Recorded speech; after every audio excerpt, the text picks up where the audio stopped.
you men and women in the armed forces of the United Nations, we present one of America's top spine tinglers, a radio rebroadcast of a program dedicated to the mysterious, the unusual, and sometimes the supernatural. A program of suspense. The producer of Suspense asks you to almost believe that the following is true. Very well. Standing beside me, surrounded by two guards, is a man who in a few short hours is to be put to death in the electric chair. His last request to the warden was that he be allowed to speak on this program and reveal what he calls some startling information. The warden naturally turned to us, and we at once complied, anxious at all times to do anything, however strange, that will hold our listeners in suspense.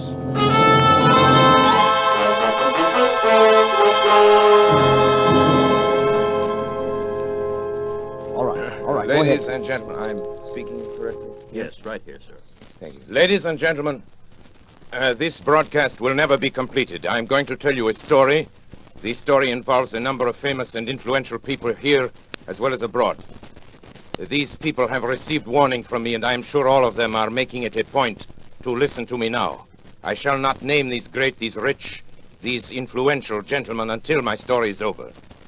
They will recognize the story, they will remember me, they will take the necessary steps for my reprieve. I shall expect a full pardon and safe conduct to a neutral country. These are my terms. I shall expect word of this to be brought to this studio during this broadcast. But as I have warned you, this broadcast will never be finished. You will never hear those names. It is certain my price will be paid. I am presently under sentence of death for my activities in the matter of refueling German submarines in the Caribbean. My full confession has been reproduced in the popular press. You have read it and you know the details. It is the least ingenious of my exploits and my first failure. So much for it. The story I shall tell you tonight occurred many years ago, but concerns, as I have said, many now living. It will interest you, I hope. I know it will interest them. Very well, then. On the 3rd of June, 1925, in Liverpool, a man who gave his name as Monsieur Louis Caratel asked to see Mr. James Bland, the superintendent of the London and West Coast Railway. He was a small man, this Caratel, middle-aged, darkened, with a stoop so pronounced that it suggested some deformity of the spine. He was accompanied by a friend, a man of imposing physique who, from his swarthy complexion, was probably either a Spaniard or a South American. It turned out later that his name was Gomez.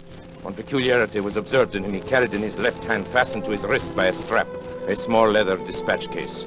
No importance was attached to this fact at the time, but later events endowed it with much significance. Monsieur Caratel was shown to Mr. Bland's office while his companion remained outside.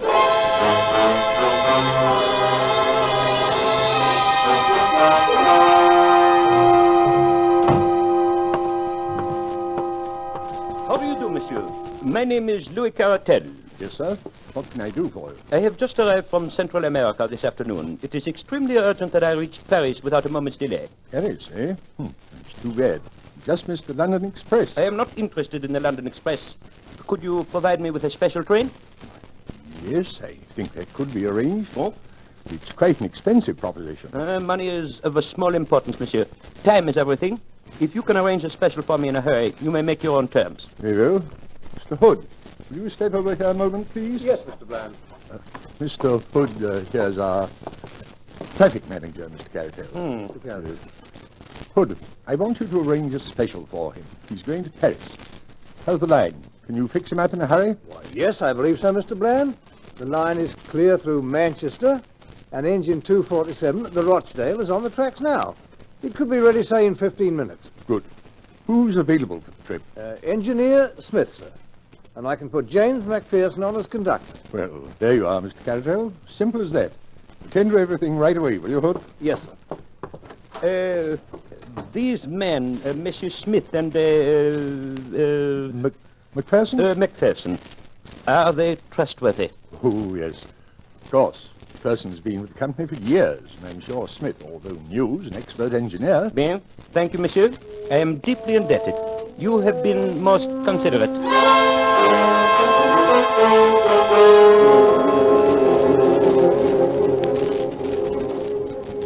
4:31 exactly by the station clock, the special train with Caratel and Gomez steamed out of the Liverpool station. The line at that time was clear, and there should have been no stoppage between Manchester. At 6:15, considerable surprise and some consternation was caused among the officials at Liverpool by the receipt of a wire from Manchester to say that the special had not yet arrived.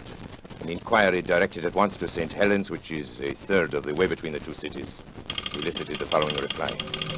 To James Bland, Superintendent, Liverpool. Special post here at 4:52. Well up to time. Dowser, St. Helens. The wire was received at 6:40. At 6:50, a second message was received from Manchester. No sign of special as advised by you. And then, 10 minutes later, a third, more bewildering. Presume some mistake is the proposed running of special. Local train from St. Helens, timed to follow it, has just arrived and has seen nothing of it. Kindly wire advices. Manchester. The matter was assuming a most amazing aspect. Although in some respects the last telegram was a relief to the authorities at Liverpool. If an accident had occurred to the special, it seemed hardly possible that the local train could have passed down the same line without observing it. And yet, what was the alternative? Where could the train be? A telegram was dispatched to each of the stations between St. Helens and Manchester, and the superintendent and his traffic manager waited in the utmost suspense at the instrument for the series of replies. The answers came back in the order of questions, which was the order of the stations, beginning at St. Helens. Special past here, 5 o'clock. Collins Green. Special past here, 5:06, Earlstown. Special past here, 5:10, Newton. Special past here, 5:20, Kenyon Junction. No special train is past here, Barton Moss.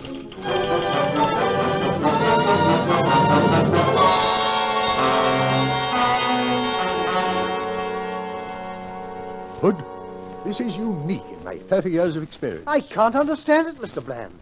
The special has gone wrong between Kenyon Junction and Barton Moss. And yet there's no siding between the two stations.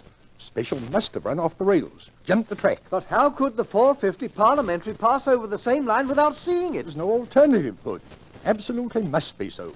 Possibly the local may have observed something which may throw some light on the matter. We'll wire to Manchester for more information, and to Kenyon Junction with instructions that the line be examined intently as far as Barton Moss.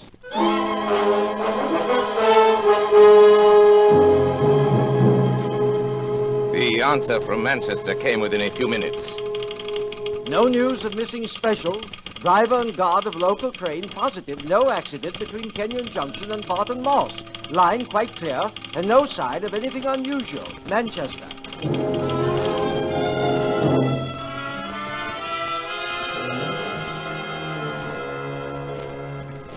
This is lunacy, Hood.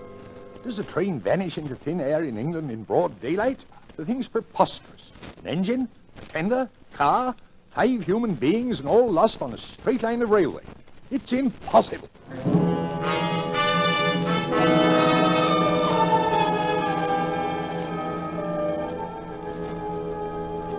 A month elapsed, during which both the police and the company prosecuted their inquiries without the slightest success.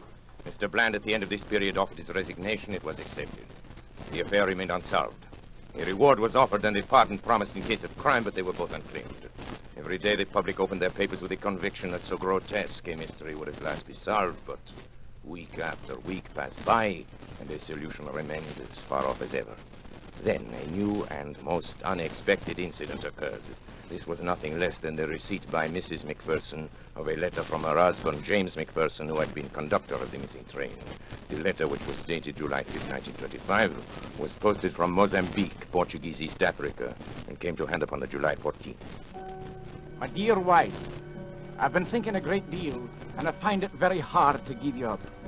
I try to fight against it, but it will always come back to me. I send you some money, which will change into 20 English pounds. This should be enough to bring you here. Things are very difficult with me at present, and I'm not very happy, finding it so hard to give you up. So no more at present. From your loving husband, James McPherson.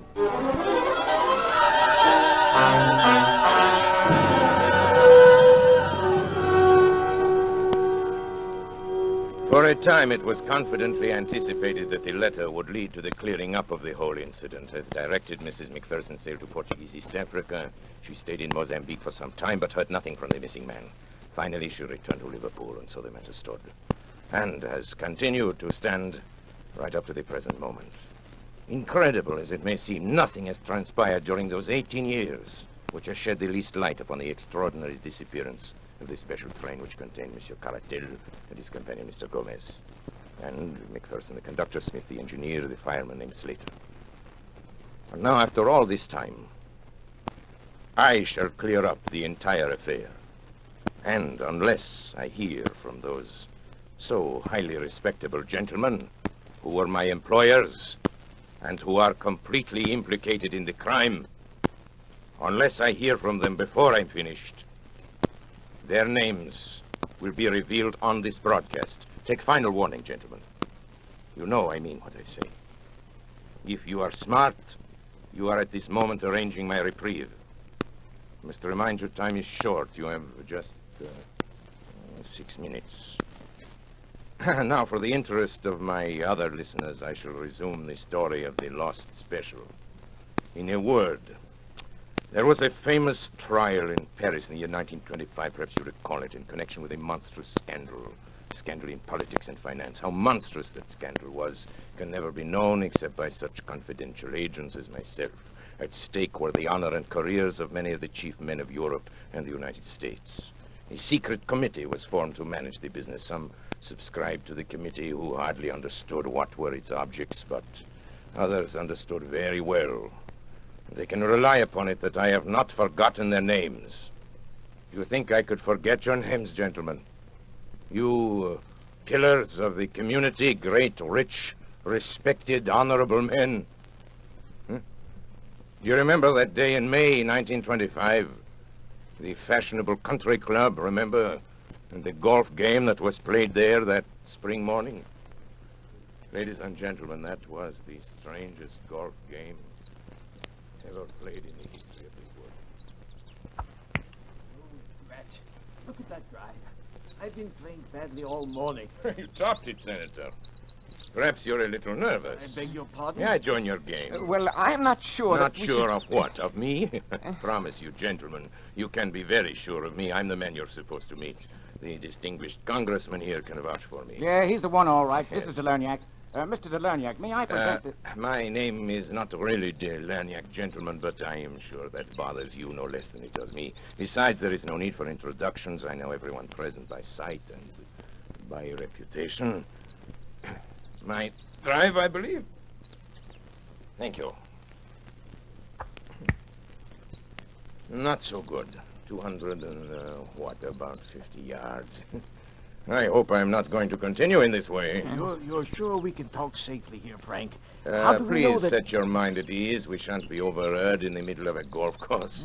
There is no convenient hiding place here for dictaphones, even in the rough, where I notice you're playing the greater part of your game, Senator. You must be nervous this morning. I know, but I don't like it. I don't like it at all. Well, it's not the superlative course you are accustomed to on your own enormous California estate, sir, but it's going to have to serve our particular purpose. Oh, by the way, let me compliment you on the way you've had your syndicate of newspapers handle the recent strike situation and the editorial which appeared under your own signature this morning. Yes, well calculated to stir up trouble with the labor. Let's get on with our business. Yes, Mr. Delerniak... At your service, sir. And may I suggest we continue our game? I know the absence of caddies is an inconvenience. Mr. Delerniak, Certainly. in June, a month from now in Paris, there will be a most important trial. Ah, yes. During its progress... Pardon me, are you referring to the Serinsky trial? Yes, you know about it then? Well, certain interesting details. I know something about it. It's my business, after all, to keep myself informed about these matters. It is not for nothing that I am known as the most... Let me efficient of all continue, agents please. provocateurs. This trial, I'm Yes. speaking in the utmost confidence, you understand. This trial could, if certain evidence were introduced, could have a very serious effect upon the prestige and standing of some most important men. I'm sure In of fact, it could even... You're shivering, Senator. You find it cold out here? No. Get on with it, Frank. Get to the point. For heaven's sake, please. The evidence which one man could bring to the trial could ruin these men. Without it, the trial will collapse for want of facts. But if this one man arrives in Paris, Quite evidently, you do not wish him to arrive in Paris. No. Gentlemen, you have come to the man. This sounds indeed like the sort of thing which no one in the world can manage with such skill and success as myself. I must admit, however, that my services come rather high. Well, It's only natural, since there is only the one. money makes no difference. We have Relieved formed to a hear group, a committee, and we have the command of an unlimited amount of money. Absolutely good. unlimited, you We hear. will name people and places now. Who is the gentleman whose appearance in Paris would cause such regrettable embarrassment? his name is Caratal, Louis Caratal. He knows everything. He has papers, documents, I all the understand. evidence. Where is this Monsieur Caratel at Well, present? he's sailing from somewhere in Central America within the next few America. days. That much we know. Good. Central America. I have an excellent man down there in Central America. This Caratel, you know anything about him, his personal habits? No, very little. He's a small man, dark. He has a bodyguard, a great big bruiser named Lopez Let me Gomez see, or from something Central like America, that would be the Americano Tropicano. but those are line my there. ships. Trips all commence at Liverpool, I believe. That's where the ships dock, and our famous trial is to begin in 3 weeks.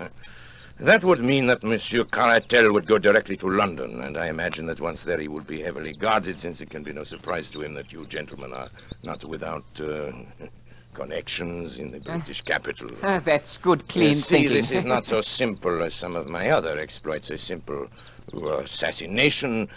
There's your ball, sir. You're playing a Dunlop 38, aren't you? Huh? Oh, yes, to be sure, yes. Quite. As I said, a simple assassination, the usual clumsy job, will not do here. The documents might, after all, be found. The bodyguard might survive somehow, and then we have accomplished nothing, not so? Yes, Are you going to play? yes, of course. Topped it again, I'm afraid. Shall we proceed? I already have 3 plans in my head, gentlemen. I have a plan for nailing him at the Central American port from which he embarks. I have a plan for his disposal aboard the ship. But in each of these cases, I, Delerniac, will be unable to be present, so there is the chance of failure. I will think of a 3rd plan, gentlemen. I shall sail immediately to Liverpool. On my way there, sitting on the deck in the May sunshine, I shall conceive my 3rd plan. It must be something special. Something very special. There I am. Is this your famous water hazard? Well, I think a number 7 iron will do it.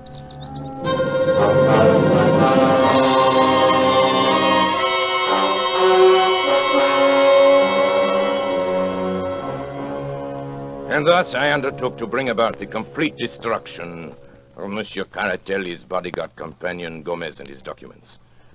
Plan 1 was already out the window, as I found out the next day.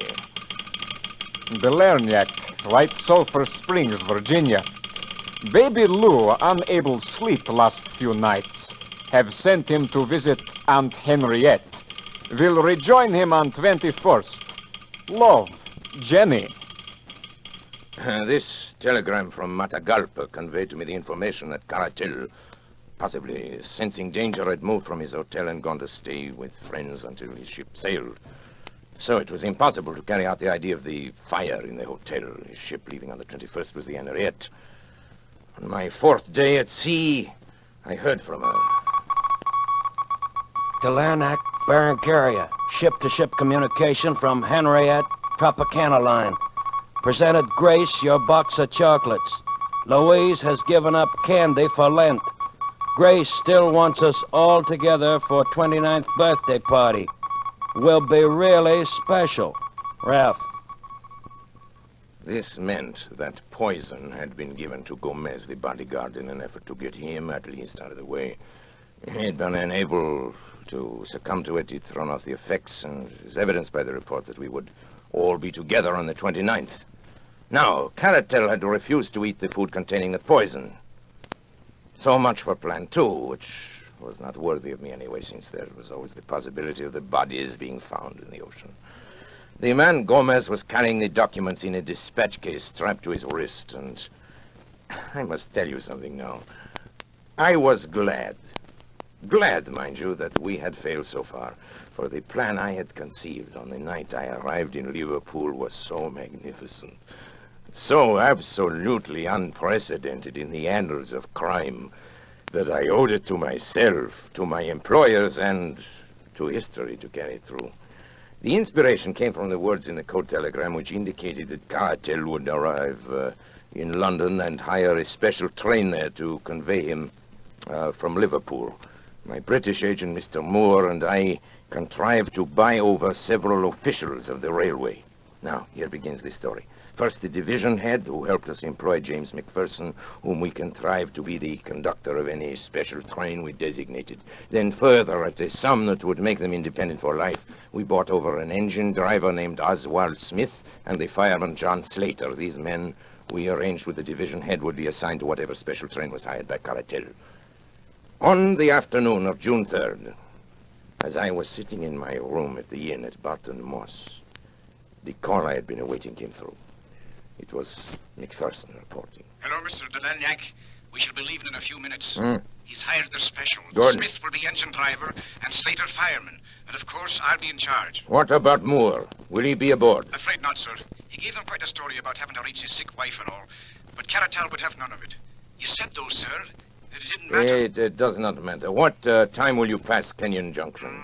Let me see, sir. If we leave the next few minutes, we should be there at 5:10. 5:10. It's a 49-minute run, sir. 45 minutes. I can make it, but delay all you can before you start. Yes, sir. I guess it's all up to you from now on. Best of luck, sir. Oh, here they come, sir. Goodbye.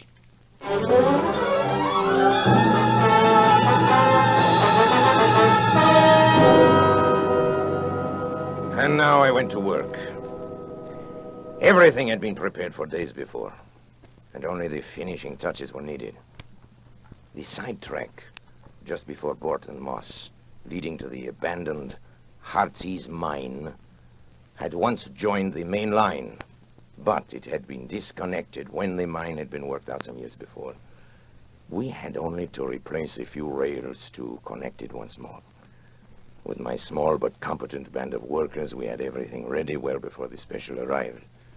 When it did arrive, it ran off upon the small sideline so easily that the jolting of the switch points appears to have been entirely unnoticed by the two travelers.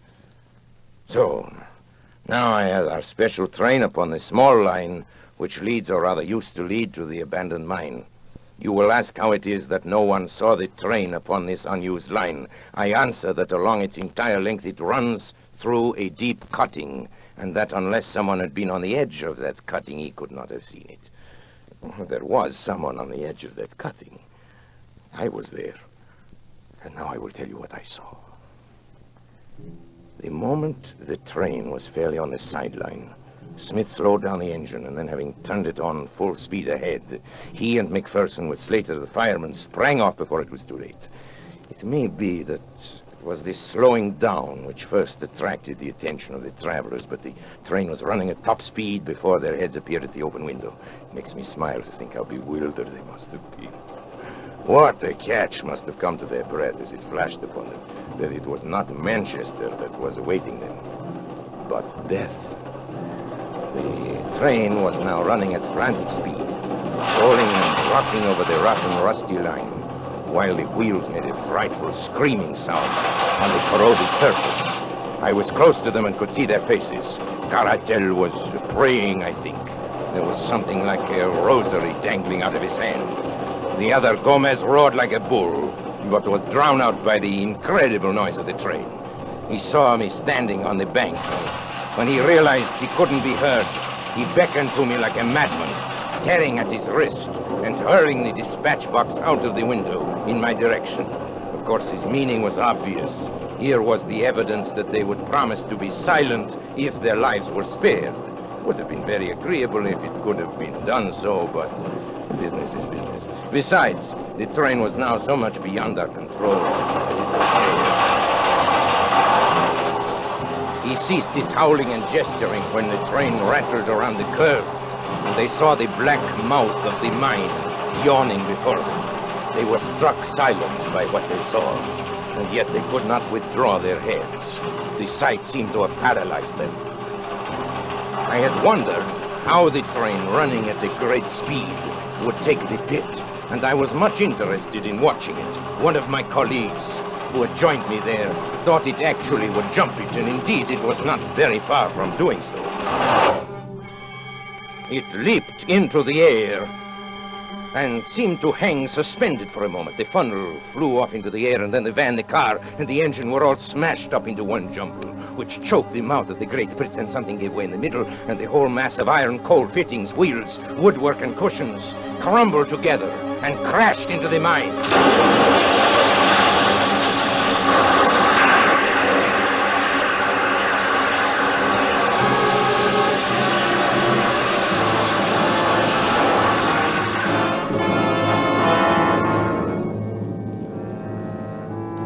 Was perfect. The deep muddy water standing in the bottom of the pit 200 feet below responded to the intense heat of the engine boilers. It hissed loudly and blew great bubbles of black mire into the air. At the same time, the walls of the pit, loosened by the impact of the train as it struck the opposite side, gave way, and a mighty avalanche of rock and dirt thundered down upon the wreckage of the train as it settled with a low, hissing sigh. And was covered forever by the mud and mire, the vapor hanging in the air shredded off into thin, small wisps, and all was quiet again in the Heartsease mine. And now, having carried out our plan so successfully, it remained only to leave no trace behind us. Our little band of workers at the other end had already ripped up the rails and disconnected the sideline, replacing everything as it had been before. We were equally busy at the mine. The lines which led to it were torn up and taken away. Then, without flurry but without delay, we all made our way out of the country, most of us to Paris, my English agent to Manchester, and Macpherson to East Africa. Word in passing about Macpherson, who was foolish enough to write to his wife and tell her to meet him in Mozambique. And naturally, we took steps to ensure that this meeting would never come about. I have sometimes thought it would be a kindness to write to Mrs. Macpherson and to assure her that there is no impediment to her marrying again. But of the lost special, let the English papers of that date tell how thoroughly we had done our work and how completely we had thrown the cleverest of their detectives off our track. You will remember that Gomez threw his bag of papers out of the window, and I need not say that I secured that bag and brought them to my employers. It may interest my employers now, however, to learn that out of that bag, I took 1 or 2 little papers as a souvenir of that occasion. I had no wish to read the information obtained by these papers, but it is now, it's less than a minute before my broadcast is over, and I have received no word. It is the final hour. I see at the other end of the studio the engineer waving his hands at me that my time is almost up. Well, I gave you warning. You had your chance, gentlemen. Very well. Now I reveal your names. And the first name I reveal is that of Charles Horton. Ladies and gentlemen, they're trying murder. I want you to hear these names quickly. I know you will avenge me. The names are...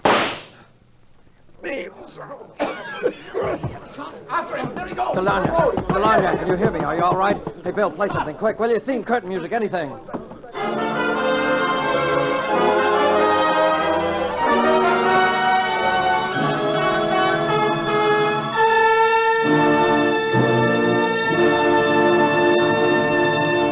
And so closes the Lost Special by Sir Arthur Conan Doyle, starring Orson Welles. Tonight's tale of Suspense.